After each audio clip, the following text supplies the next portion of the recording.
Lecture 8 chapter 3 resistivity of various materials. अभी इसके पहले वाले लेक्चर में हमने रेजिस्टिविटी क्या होता है, कंडक्टिविटी क्या होता है, वो सारी चीज़ों के बारे में पढ़ा था। अभी रेजिस्टिविटी अगर हम देखें डिफरेंट डिफरेंट मटेरियल्स के लिए, तो मेनली जो मटेरियल्स है उन्हें 3 कैटेगरीज में क्लासिफाई किया जाता है। एक तो है conductor, semi conductor and insulators. अभी जो कंडक्टर होते हैं, कंडक्टर यानी क्या कि जिसका कंडक्टिविटी कैसा होता है, ज्यादा होता है, हाई होता है। तो हमने एक चीज पढ़ा था, वो क्या था कि सिग्मा जो है वो क्या रो के इनवर्सली प्रोपोर्शनल है। तो कंडक्टर जो है उसमें कंडक्टिविटी ज्यादा होगी, यानी रेजिस्टिविटी कैसे होगी, कम होगी। तो कंडक्टर के लिए अगर हम देखें, कंडक्टर परफेक्ट कंडक्टर, तो उसमें जो रेजिस्टिविटी होगा वो तो क्या होगा, जीरो होगा। एंड अगर रेजिस्टिविटी जीरो है तो इसका कंडक्टिविटी क्या हो जाएगा, इनफाइनाइट हो जाएगा। बट यही चीज अगर हम परफेक्ट इंसुलेटर के लिए देखें, इंसुलेटर क्या थे, जिनकी रेजिस्टिविटी हाई होती थी। तो अगर हम परफेक्ट इंसुलेटर देखें तो रेजिस्टिविटी क्या हो जाएगा, इनफाइनाइट हो जाएगा, बट उसका कंडक्टिविटी क्या हो जाएगा, जीरो हो जाएगा। तो कंडक्टर के लिए जो है वो क्या होगा, कंडक्टर के लिए conductivity infinite and resistivity zero. But insulator के लिए, परफेक्ट इंसुलेटर के लिए जो हमारा कंडक्टिविटी होगा वो क्या हो जाएगा, जीरो, एंड रेजिस्टिविटी क्या हो जाएगा, इनफाइनाइट। अभी नॉर्मल अगर हम मेटल के लिए रेजिस्टिविटी देखें तो वो जो है 10⁻⁻8 से लेकर 10⁻⁻6 की रेंज में होती है। अभी जो ऐसे मटेरियल्स है जैसे कि प्लास्टिक, रबर एंड ये जो सारे मटेरियल्स है, इनका जो रेजिस्टिविटी होता है वो मेटल के रेजिस्टिविटी जो है उसका 10⁻18 टाइम्स ज्यादा रेजिस्टिविटी होता है, रबर, प्लास्टिक एंड इन सब का। अभी सेमी कंडक्टर के लिए अगर हम देखें तो यहाँ हमने देखा कि 3 कैटेगरी है, एक तो conductor, semi conductor and insulator. तो कंडक्टर तो हमने पढ़ लिया जिसका कंडक्टिविटी ज्यादा होगा, इंसुलेटर पढ़ लिया कि क्या, जिसका रेजिस्टिविटी ज्यादा होगा। सो सेमी कंडक्टर जो है ना वो एक्चुअल में इनके बीच वाला ही है, कि सेमी कंडक्टर में क्या होगा, उसका कंडक्टिविटी जो होगा वो कंडक्टर से कम होगा, बट उसका कंडक्टिविटी इंसुलेटर से ज्यादा होगा। सेम चीज अगर रेजिस्टिविटी के लिए देखें तो सेमी कंडक्टर का जो रेजिस्टिविटी होगा वो क्या, कंडक्टर से कैसा होगा, ज्यादा होगा, बट इंसुलेटर से कैसा होगा, कम होगा। सेमी कंडक्टर के लिए जो हम कंडक्टिविटी देखते हैं तो वो क्या होगा, कंडक्टर की कंपेयर में कम होगा, बट इंसुलेटर की कंपेयर में ज्यादा होगा। एंड सेमी कंडक्टर के लिए ही जब हम रेजिस्टिविटी देखते हैं तो उसका रेजिस्टिविटी कंडक्टर से कैसा होगा, ज्यादा होगा, बट इंसुलेटर से कैसा होगा, कम होगा। अभी तो यहाँ पे ये भी हो गया कि जो हमारा रेजिस्टिविटी होता है वो क्या है कि सेमीकंडक्टर के लिए तो उसका रेजिस्टिविटी जो है वो ज्यादा होता है मेटल्स वगैरह की कंपेयर में, क्योंकि वो क्या कंडक्टर्स होते हैं। एंड रेजिस्टिविटी कम होता है इंसुलेटर्स की कंपेयर में। अभी सेमीकंडक्टर का रेजिस्टिविटी जो है वो अगर हम टेम्परेचर इंक्रीज करते हैं तो डिक्रीज हो जाता है। सी हर एक मटेरियल जो है ना वो टेम्परेचर के लिए, डिफरेंट डिफरेंट टेम्परेचर के लिए हमें उसमें ये चीजें डिफरेंट डिफरेंट देखने को मिलती है। तो सेमीकंडक्टर के टाइम पर क्या होगा, अगर टेम्परेचर इंक्रीज होता है तो फिर उसका रेजिस्टिविटी क्या हो जाएगा, डिक्रीज हो जाएगा। एंड अगर हमारे पास सपोज कोई नॉन कंडक्टर है तो उसमें अगर हमें रेजिस्टिविटी देखना है तो वो रेजिस्टिविटी किस पे डिपेंड करता है, हम उसमें जो इम्प्योरिटीज ऐड करते हैं उस पर डिपेंड करता है। अभी टेम्परेचर के लिए अगर हम देखेंगे लाइक रेजिस्टिविटी जो है हर एक मटेरियल का वो टेम्परेचर पे डिपेंड करता है। तो मटेरियल के में क्या होगा कि अगर हम देखें हमारे पास जैसे अगर मेटल है तो मेटल के टाइम पर रेजिस्टिविटी में क्या होगा कि मेटल जो है उसमें रेजिस्टिविटी इंक्रीज हो जाती है। अगर हम टेम्परेचर इंक्रीज करेंगे तो फिर क्या होगा, रेजिस्टिविटी इंक्रीज हो जाती है। ऐसा क्यों, मेटल में फ्री इलेक्ट्रॉन्स आए होंगे, टेम्परेचर इंक्रीज करेंगे, इनका कोलिजन जो है वो क्या हो जाएगा, इंक्रीज हो जाएगा। तो इसीलिए रेजिस्टिविटी जो है वो क्या हो जाएगी, इंक्रीज हो जाएगी।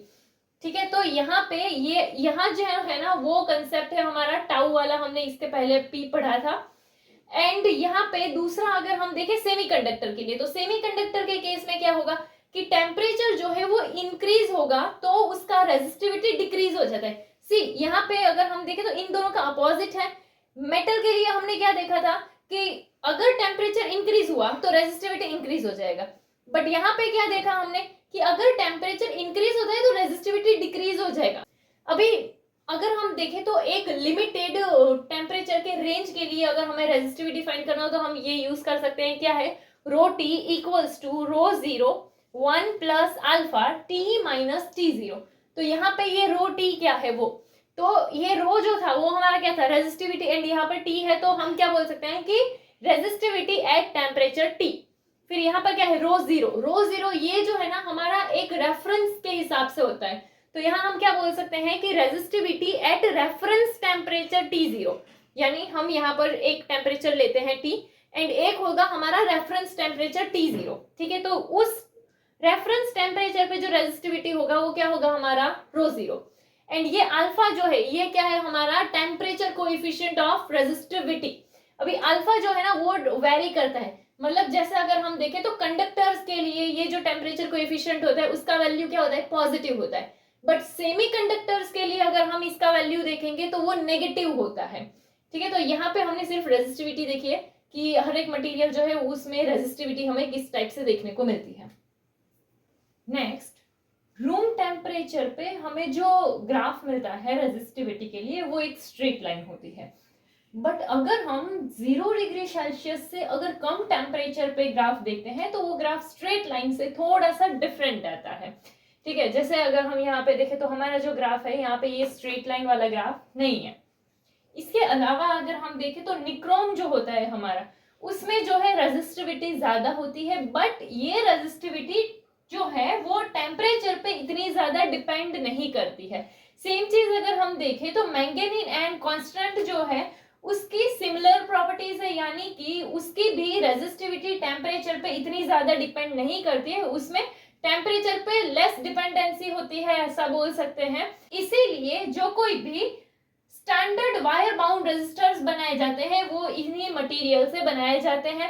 अभी सेमीकंडक्टर के लिए अगर हम देखें तो सेमीकंडक्टर में क्या होता है कि जैसे जैसे टेम्परेचर इंक्रीज होता है वैसे वैसे उसका रेजिस्टिविटी डिक्रीज होता है। जैसे यहाँ पे अगर हम देखें यहाँ क्या ऐसे जा रहे हैं तो टेम्परेचर बढ़ रहा है तो रेजिस्टिविटी डिक्रीज हो रही है, ठीक है। तो सेमीकंडक्टर के लिए ये जो हमारा रेजिस्टिविटी एंड टेम्परेचर का ग्राफ अगर हम देखें तो वो कुछ इस तरह होता है।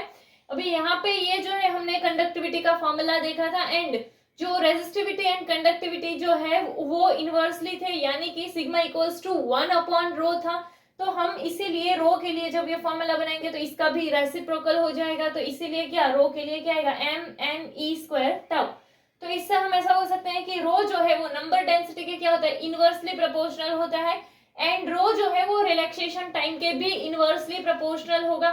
तो यहाँ से हम क्या बोल सकते हैं वो कि जब टेम्परेचर बढ़ता है, जब टेम्परेचर बढ़ेगा तब क्या होगा, इलेक्ट्रॉन का जो स्पीड है वो बढ़ जाएगा, एंड जब इलेक्ट्रॉन का स्पीड बढ़ता है तो क्या होगा, उसका जो है कोलिजन होने लगेगा, एंड इसकी वजह से जो दो सक्सेसिव कोलिजन के बीच का रिलैक्सेशन टाइम होगा वो क्या हो जाएगा, डिक्रीज हो जाएगा। एंड अगर रिलैक्सेशन टाइम डिक्रीज हुआ तो रेजिस्टिविटी क्या हो जाएगी, इंक्रीज हो जाएगी।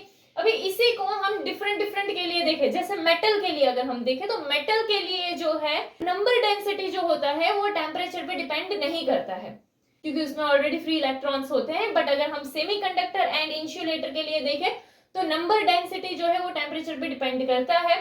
तो जब भी हमारा सेमीकंडक्टर एंड इंसुलेटर के टाइम पर जब भी टेम्परेचर बढ़ता है तो उसमें नंबर डेंसिटी जो होती है वो इंक्रीज हो जाती है। सो क्या होगा कि हम ऐसा बोल सकते हैं कि सेमीकंडक्टर एंड इंसुलेटर के टाइम पर टेम्परेचर बढ़ने की वजह से रेजिस्टिविटी कम होती है।